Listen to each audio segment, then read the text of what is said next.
సమగ్ర అభివృద్ధి సాధనకై జరుగుతున్న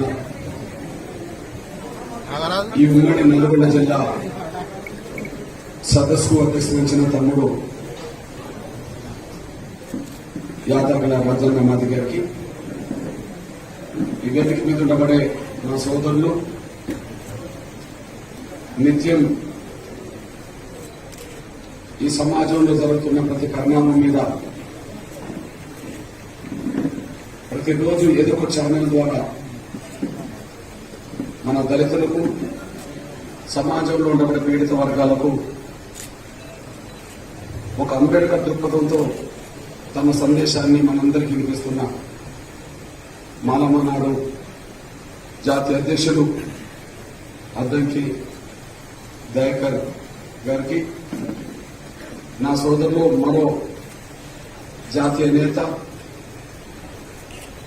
నేత కాని మహర్ దక్షిణ ఉత్తరాది రాష్ట్రాల్లో జరుగుతున్న ప్రతి సామాజిక ఉద్యమం వెనుక ఒక బలమైన అండగా పెద్ద దిక్కుగా నిలబడ్డ గోమతి శ్రీనివాసన్న గారికి, ఈ వేదిక మీద ఉండబడే నా షెడ్యూల్ కులాలకు సంబంధించిన ప్రతి కుల సంఘ విద్యార్థి ఉద్యోగ నేతలైన సోదరులైన ప్రతి ఒక్కరికి, విహెచ్ఎస్ సోదరులకి ఈ సమావేశాన్ని జయప్రదం చేయడానికి ఉమ్మడి జిల్లా ప్రతి మండలం నుంచి తరలి వచ్చిన నా షెడ్యూల్ కులాలకు సంబంధించిన నాయకులు, కార్యకర్తలకి, పాత్రికేయ మిత్రులు, ఎలక్ట్రల్ మీడియా సోదరులకి, శ్రేయభిలాసులైన ప్రతి ఒక్కరికి ముందుగా నా ఉదయపూర్వక నమస్కారాలు. జై భీములు. సోదరులారా, 3 గంటలకు ఖమ్మంలో మీటింగ్ మొదలు కావాలి. 3 ఇక్కడ అవుతుంది. వాస్తవానికి మన అద్దంకి దయాకర్ శ్రీనన్న అన్న మీ ఉపన్యాసం అయిపోయేటప్పటికీ మేము ముందు కదులుతాం కదా అని కూడా అన్నారు. అక్కడ మీటింగ్ డిస్టర్బ్ కాకుండా ఉండడం కోసం. కానీ అందరూ కలిసిపోతేనే బాగుంటుంది, ఉండండి అని చెప్పి నేనే కోరడం జరిగింది. దయచేసి ఒక అర్ధగంట సమయంలో ఇక్కడ నుంచి బయలుదేరే అవకాశం ఉంది. మీరు మీటింగ్ తర్వాత భోజనాలు చేసుకుని మీరు కూడా మీ గమ్యాన్ని చేరాల్సి ఉన్నది. ఇక్కడ తీసుకునే నిర్ణయాన్ని మనం అమలు చేయడానికి మీరు కష్టపడాల్సి ఉన్నది కనుక ఒక అర్ధగంట సమయం దయచేసి మీరు ఓపికతో వింటారని, మీ సెల్ స్విచ్ ఆఫ్ చేసుకోవడమో సైలెన్స్ లో పెడతారని, మీ పక్కనతో దయచేసి మీరు మాట్లాడకుండా ఉంటేనే ఈ సందేశం మీరు అందించడానికి అవకాశం ఉన్నది, మీరు మన జనాభా చెప్పడానికి అవకాశం ఉంది. దయచేసి ఈ విషయాన్ని గ్రహిస్తారని చెప్పి నేను ఆశిస్తున్నాను. దయచేసి పక్క వాళ్ళతో మాట్లాడబోకండి.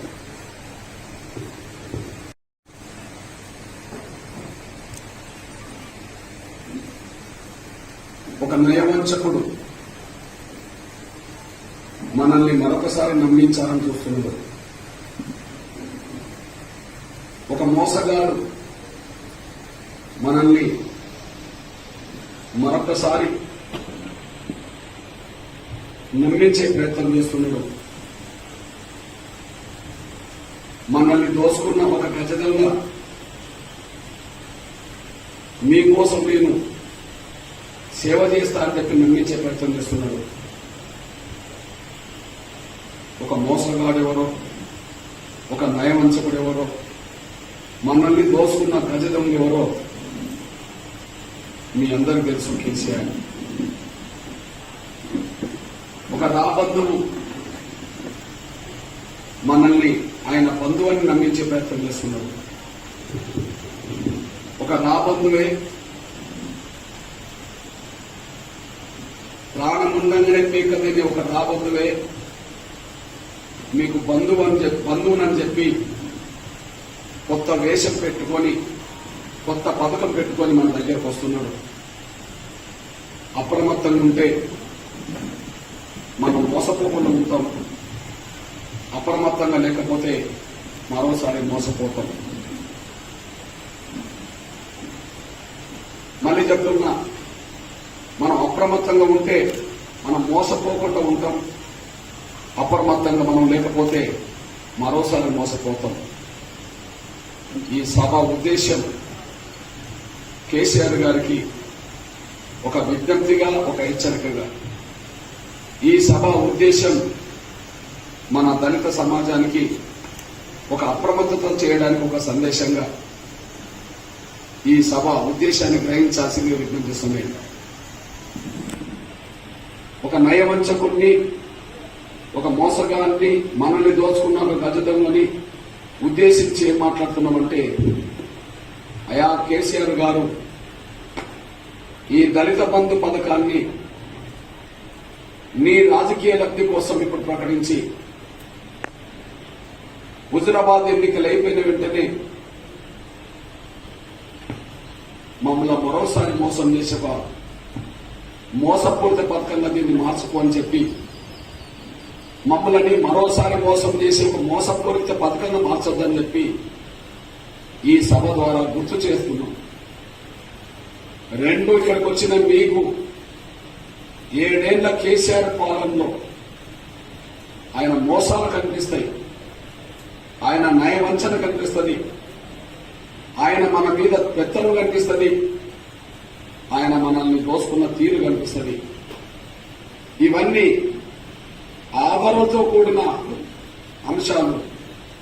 కాబట్టి ఈ నయవంచుకుడే, ఈ రాబంధువే మనకు బంధువు అని చెప్పి నమ్మించే ప్రయత్నం చేస్తున్నప్పుడు మనం మరోసారి ఆయన మాటలకు మోసపోవద్దని గుర్తు చేయడానికి సభ జరుగుతుంది. ఇందులో వాస్తవం ఎంత అనే విషయం మీరు అర్థం చేసుకోవాల్సిన అవసరం ఉంది. నేను మాట్లాడే మాటలు కేసీఆర్ గారి మీద వ్యక్తిగతమైన ద్వేషంతో మాట్లాడే అవకాశం నాకు లేదు. నా జీవిత ప్రయాణంలో 27 ఏళ్ల ఈ ఉద్యమ కాలంలో ఎంతో మందిని ప్రత్యర్థులను చూశాం. మనల్ని అణగదొక్కాలనుకున్న శత్రువులను కూడా చూశాం. కానీ నేను శత్రువుల పట్ల గాని ప్రత్యర్థుల పట్ల గాని ఎప్పుడు ద్వేషపూరితంగా నేను ఇప్పుడు మాట్లాడలేదు. ఎప్పుడు వ్యక్తిగత ద్వేషంతో ఎప్పుడు వాళ్ళని ఎదుర్కోలే. మనం ఏ వర్గాల పక్షాన కొట్లాడాలనుకుంటున్నామో ఆ వర్గాల పక్షాన గట్టిగా నిలబడడం ద్వారా, ఏ వర్గాల పక్షాన మనం ఉండాలనుకుంటే ఆ వర్గాలను అణిచేయడానికి పాలకులు కుట్ర చేస్తున్న సమయంలో ఎదుర్కొన్న సందర్భాలు ఉన్నాయి, కానీ రాజీ పడ్డ సందర్భాలు ఉండవు. ఎదుర్కొనేటప్పుడు సైద్ధాంతిక పోరాటం చేశాం తప్ప వ్యక్తిగతమైన ద్వేషంతో ఎప్పుడు పోరాటం చేయలేదు.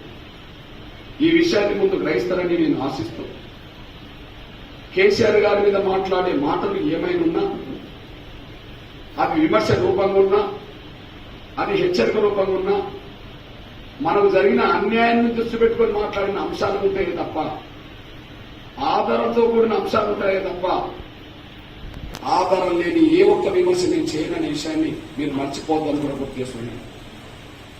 ఆధారాలు లేని ఏదైనా ఒక విమర్శ చేస్తే ఇక్కడ వచ్చిన వాళ్ళలో టీఆర్ఎస్ ఓట్లేసిన అనుకుంటున్నాను. ఇక్కడ వచ్చిన వాళ్ళలో కేసీఆర్ అంటే అభిమానంతో టీఆర్ఎస్ ఓట్లేసిన వాళ్ళు కూడా ఉంటారు. ఇక్కడ వచ్చిన వాళ్ళలో చాలా పార్టీలకు ఓట్లేసిన వాళ్ళు ఉంటారు. అట్లనే కేసీఆర్ కు టీఆర్ఎస్ కు ఓట్లేసిన వాళ్ళు కూడా ఉంటారు. మీకు ఆయన మీద అభిమానం ఉన్నా, ఆయన పార్టీకి మీరు కార్యకర్తలుగా ఉన్నా, నేను మాట్లాడే మాటల్లో కేసీఆర్ మీద తప్పుడు మాటలు మాట్లాడుతున్నా నన్ను ప్రశ్నించండి, నిలదీయండి. నేను కేసీఆర్ గారి మీద మాట్లాడే మాటల్లో, నేను చేసే విమర్శల్లో సత్యం లేకపోతే, ఆధారం లేకపోతే నన్ను నిలదీసే హక్కు మీకు ఉన్నది. నేను మీ వాడిని. నేను మిమ్మల్ని పక్కదారి పట్టించదు కదా, అబద్ధం మాటలు మాట్లాడద్దు కదా. కాబట్టి సత్యం లేకపోతే నన్ను విమర్శించండి, నిలదీయండి.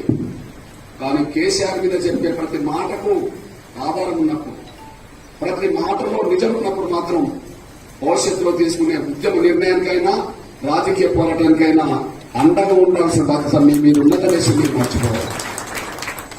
అది ఉద్యమ నిర్ణయం కావచ్చు, అది రాజకీయ నిర్ణయం కూడా కావచ్చు.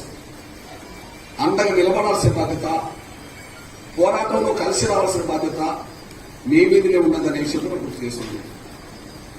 మొదటిది అబద్ధం చెప్తే నిలదీయండి, నిజం చెప్తే అండగా నిలబడండి. ఇంతకంటే నేను చేసేది ఉండదనేసి కూడా, చెప్పేది ఉండదనేసి కూడా మీరు మర్చిపోవాలి. ఇకపోతే మీ అన్నగా, మీ సోదరుడిగా తెలంగాణ రాష్ట్ర ఉద్యమంలో మన పాత్రతో పోల్చుకుంటే దొరల పాత్ర చాలా వెనుకబడి ఉంది. తెలంగాణ రాష్ట్ర ఏర్పాటు ఉద్యమంలో జరిగిన పోరాటంలో మన పాత్రతో పోల్చుకుంటే దొరల పాత్ర చాలా వెనుకబడి ఉంది. తెలంగాణ రాష్ట్రంలో ఏదన్నా ఒక దొరల పాత్రకు ఒక సెంటర్ పాయింట్ ఉన్నది అంటే కేవలం కేసీఆర్ చేసిన ఆమరణ నిర్దేశం మాత్రమే. అది తప్ప మీకు ఇక వేరే పాత్ర కనిపించదని మీరు మర్చిపోవాలి. 2001లో మొదలుపెట్టిన టీఆర్ఎస్ 2014లో తెలంగాణ వచ్చేంత వరకు కేసీఆర్ గారు ప్రత్యక్షంగా నాయకత్వం వహించిన ఏదైనా ఒక పోరాట రూపం ఉంటే అది కేవలం ఆమరణ నిర్వహించ మాత్రమే. 2009 నవంబర్ 29లో మొదలైన ఆమరణ దీక్ష 2009 డిసెంబర్ 9 నాడు విరమణ జరిగింది. ఆ 10 రోజుల పాటు ఆయన ఆమరణ దీక్ష చేస్తే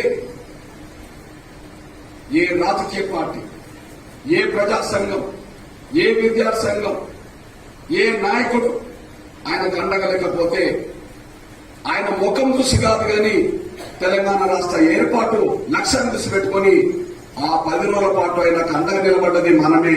ఆయనకు నిమ్మరసం నుంచి దీక్ష విరమించింది మనమే. ఆయన ప్రాణాన్ని కాపాడింది మనమే. కాదని ఎవరన్నా చెప్తారా? కాదని చెప్పడానికి ఆధారాలు వాళ్ళ దగ్గర లేవు. నిజమని చెప్పడానికి ఆధారాలు సమాజం ముందు ఇప్పటికీ వెళ్ళిపోయింది. వ్యక్తిగత ద్వేషం ఉంటే